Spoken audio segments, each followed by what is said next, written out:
So sa gustong bumili ng sisiw na BPR, binta natin to. PM lang kayo, no? PM lang kayo. Ito nasa 2 weeks na to, 2 weeks old. 2 weeks old ang liliksi. Tawa ng Diyos. So every 4 days ata ako nagpapalit ng beddings nila.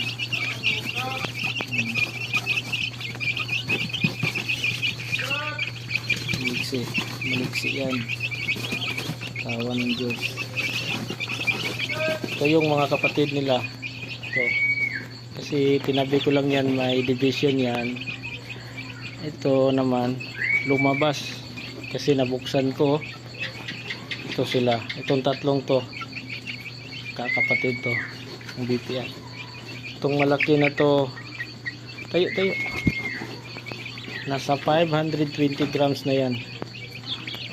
Nasa 520 grams. Half kilo na siya. Ito, tingnan na. Hindi ko pa natimbang tong, nung last week na natimbang ko to, nung saktong isang buwan nila, nasa 350 grams. Tapos, ngayon, lampas lang 1 week.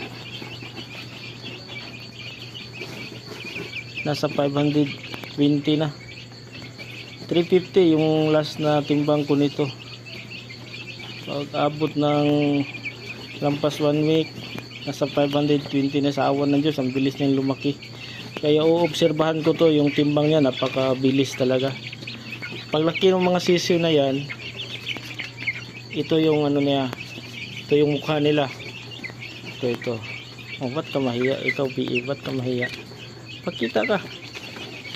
Ayan si BE. Tinitingin-tingin pala sa dyan. Gusto na niya pumunta dyan sa batugan sa baba. Sige, mamaya ha.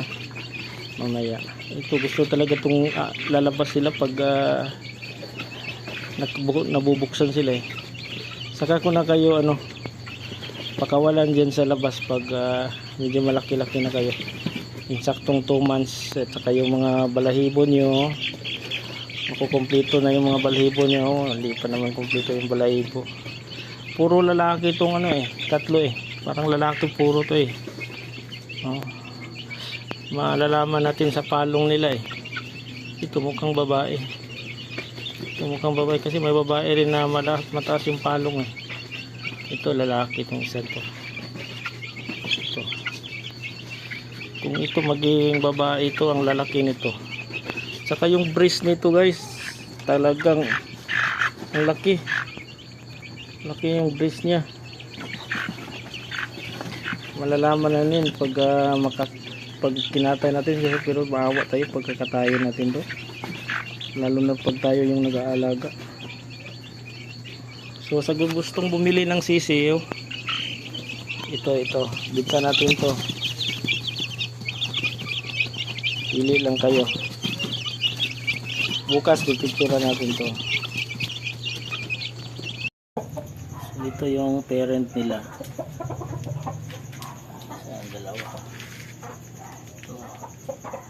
Ito yung parent. Yung parent ng mga sisiw natin. Ito sila yung parent. Dalawa na lang sila. Dalawa yung babae.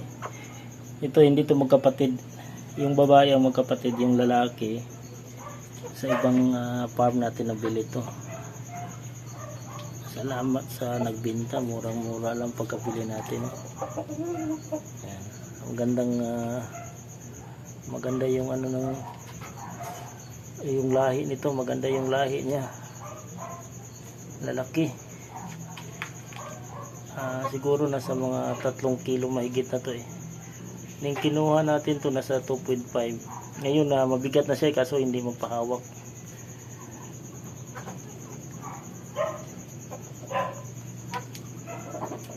Sila.